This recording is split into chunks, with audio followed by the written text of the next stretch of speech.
Welcome to the deep dive, where we sift through the information so you don't have to. That's the idea. Today, we're plunging into a collection of, well, common and pretty colorful English phrases. Yeah, these everyday expressions. All thanks to a really fascinating exploration by Talk Fluent English over on YouTube. Our mission, basically to unpack the, surprising roots and maybe the subtle meanings packed into these phrases you hear all the time. Exactly. And for you, our listener, the curious mind who wants those aha moments without getting buried in detail, we're hoping to make the familiar feel, well, fresh and interesting. It really is quite remarkable, isn't it, how these seemingly simple ways of speaking carry echoes of the past. Yeah. Yeah, tiny glimpses into history, really, how people thought, how they communicated, generations ago. Okay, let's kick things off with break a leg. Ah, the classic. Right. We all know it's what you say to someone, maybe before a performance, like an audition for a play, but I mean, why on earth that phrase? It's a really fascinating example of how superstition can actually shape language. Superstition. Yeah, the main theory, it goes back to old theater tradition. Apparently, wishing someone good luck was, paradoxically believed to bring bad luck. No way. Seriously. Seriously. So break a leg became the kind of accepted way to wish someone well, like a sort of a reverse psychology baked into the language. That is genuinely peculiar. So it's almost like a cultural quirk, this idea that being too positive might jinx things. Exactly. Makes you wonder if that reflects something deeper, about hedging our bets, even when just wishing someone well. That's a really interesting point. It does make you think, doesn't it? How these sort of deep-seated cultural anxieties can get encoded right into our everyday speech. Maybe a subconscious fear of direct positivity sometimes. Okay, all right, next up. The ball is in your court. Right. This one feels, well, pretty straightforward. It's your turn, your move. But is there more to it? More than just, waiting for someone to choose where you're going for dinner? Well, the tennis analogy is definitely there. It's direct. But I think it really highlights the transfer of responsibility. Ah, okay. You see, the game, or, the situation, it's paused. It's waiting for your action. So there's this sort of implicit expectation that a decision or some kind of initiative is needed. You can't just hold on to the ball forever. Right, yeah, it's not just whose turn it is, but also that pressure to actually, well, play the ball back. It says something about the dynamic and making decisions, working together. Precisely. It really underscores the importance of agency, understanding that sometimes things just hinge on one person taking that next step. Okay, now we have spill the beans. Ah, yeah. Meaning to reveal a secret.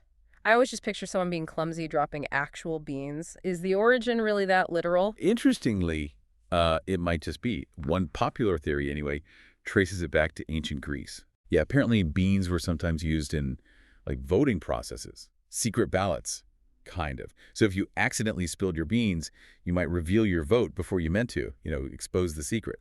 Wow. So a simple slip-up could have, real consequences. It's almost a metaphor for how easily secrets can get out, isn't it? Even through small mistakes.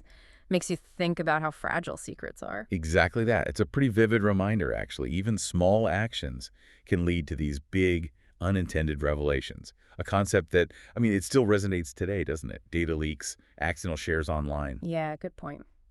Okay, let's move on to bite the bullet. Ooh, this one sounds painful. It really does. Something nobody wants to do, literally. You're absolutely right. It means, facing a tough, unpleasant situation with courage, with stoicism. And the origin is, well, quite visceral. How so? It's believed to come from soldiers, maybe back in the 19th century, facing surgery, but without proper anesthesia. Oh, wow. Yeah. They would literally bite down on a lead bullet to try and cope with the, excruciating pain. Ugh. That is such a stark image of just raw endurance. It really underlines the gravity of what the phrase means today. It's not just mild discomfort. It's bracing for something truly hard. It absolutely does. All right. Connects the phrase to this very real history of suffering and, well, the human ability to withstand it.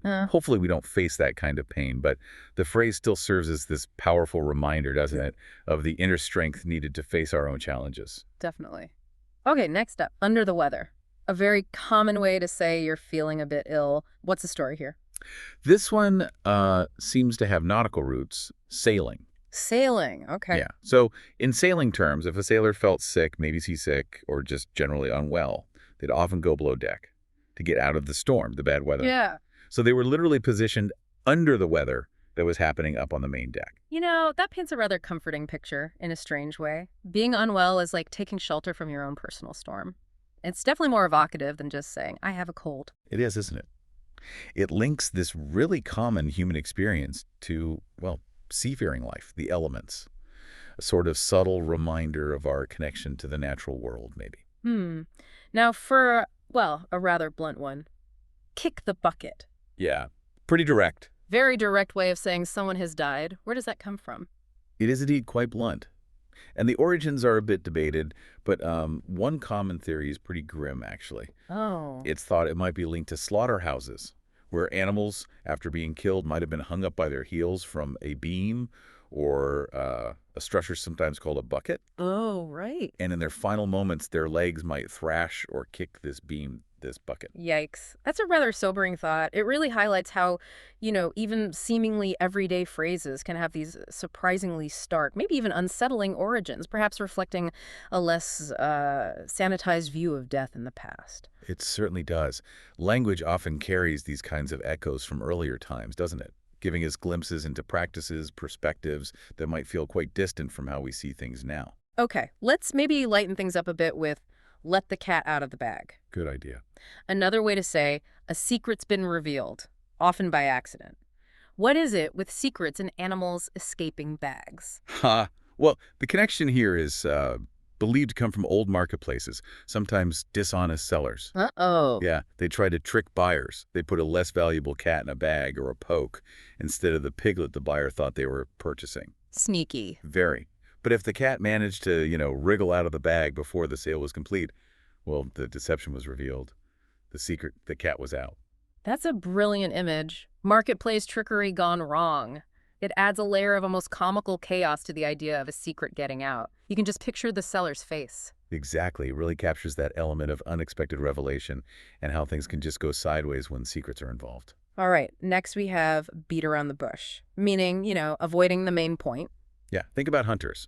Trying to flush birds out of a thick bush. They wouldn't just charge straight in. Right. That might scare everything off.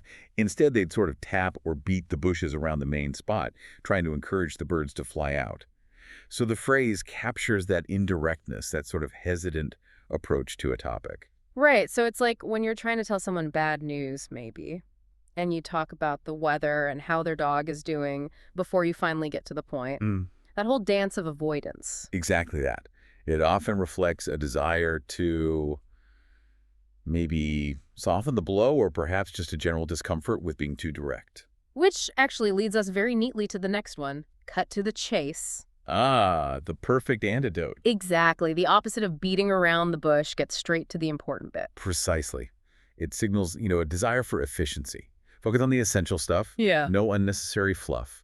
Like wanting the juicy gossip without the long backstory. Yes. Just give me the core info, the key details. Don't need the whole buildup if I just need the bottom line, right? Right. And then hit the nail on the head, meaning to be exactly right about something. This one's so visually clear, isn't it? That perfect strike, getting it just right. Yeah, it comes straight from carpentry. A good carpenter hits the nail cleanly, drives it straight in. Makes sense. So it translates really well to being intellectually accurate. That satisfying feeling when someone just perfectly gets it or says exactly the right thing. Yeah, that moment of perfect alignment, understanding, just clicks. Okay, moving on. A dime a dozen means something's very common, not particularly valuable. That's right. And this phrase, it seems to have gained steam in the late 19th, early 20th centuries.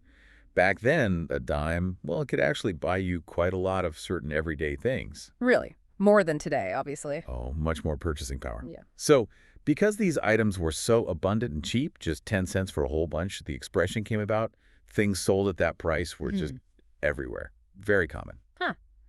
It's interesting how the economy, the value of money shapes our language like that. What sort of things were we talking about? What was literally a dime a dozen? Oh, you might find things like maybe buttons, certain types of small candies, perhaps some really basic household items like pins or matches. It really highlights how much economic values have shifted over time. Definitely food for thought. Okay, next, a really important reminder. Don't judge a book by its cover. Yes, crucial one. It's all about looking beyond just, what you see on the surface. Exactly. It's urging us to consider the inner worth, the deeper qualities, whether it's a person or a thing, rather than just making snap judgments based on appearance. Such a vital lesson, isn't it? Especially today, with first impressions meaning so much. Now, go the extra mile. This means putting in more effort than expected. Precisely. It's about doing more than the minimum requirement, showing you're willing to invest that additional time or effort or care. It really speaks to dedication, doesn't it? A commitment to doing more than just enough. Yeah, that real commitment to excellence, being willing to do more than what's strictly necessary. And then we have the lovely piece of cake, Ah, nice and easy. meaning something's very easy to do. Yes. As simple and hopefully as enjoyable as actually eating a piece of cake, it just conveys that sense of, effortlessness. Easy peasy. Perfect. Who doesn't like things being as easy as cake? Now, take it with a grain of salt. Suggests being a bit skeptical. That's the one. It's advising us to approach information with a degree of caution. Don't just accept it as absolute fact without, a bit of scrutiny. Where does the salt part come in? Well, the origin is thought to maybe come from ancient times.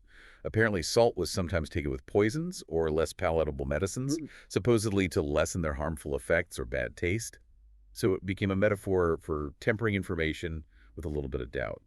Interesting. So it's about being discerning, not necessarily dismissing something outright, but just considering it critically, that idea of healthy skepticism. Exactly. Healthy skepticism is a good way to put it. Mm. Now, for a bit of whimsy, perhaps, when pigs fly. Huh. Yes.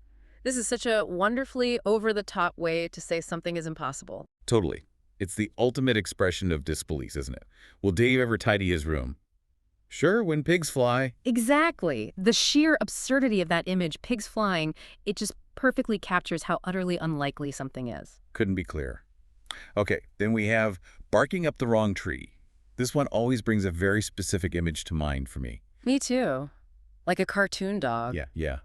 It comes from hunting again. Imagine a hunting dog, maybe tracking a raccoon or a squirrel. The animal climbs a tree, maybe jumps to another, but the dog doesn't see it. It just stays there, barking furiously at the base of the first tree. Ah, so it's mistaken. Exactly. It's barking up the wrong tree.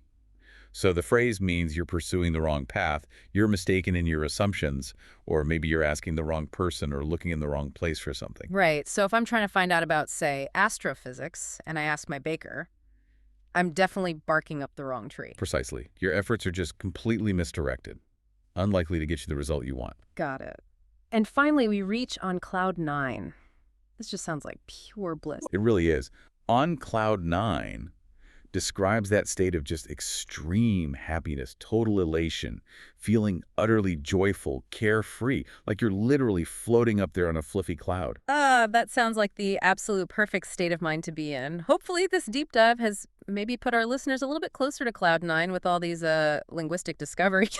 Maybe. But yeah, understanding the stories, the history behind these phrases, it really can add a whole new layer of appreciation to our everyday chats, can it? Well, what a fascinating journey that was into the world of common English phrases. It really is remarkable how much history and culture and even, a bit of humor is packed into these expressions we use without thinking. Absolutely. We really hope that you, the learner, have had a few of those aha moments and maybe gained a richer understanding of the language you use every single day. Yeah, absolutely. And perhaps this has, sparked a bit of curiosity, maybe to dig a little deeper into the origins of other phrases you hear all the time. Definitely. So next time you hear these phrases or use them, maybe take just a second to think about where they came from, the stories they carry. And that kind of brings us to our final thought for you. How does knowing the history behind these common phrases actually change the way you perceive language itself? What other simple, everyday expressions might be holding surprising depths, complex histories, just waiting for someone to uncover them? It's a huge, fascinating world out there in our words.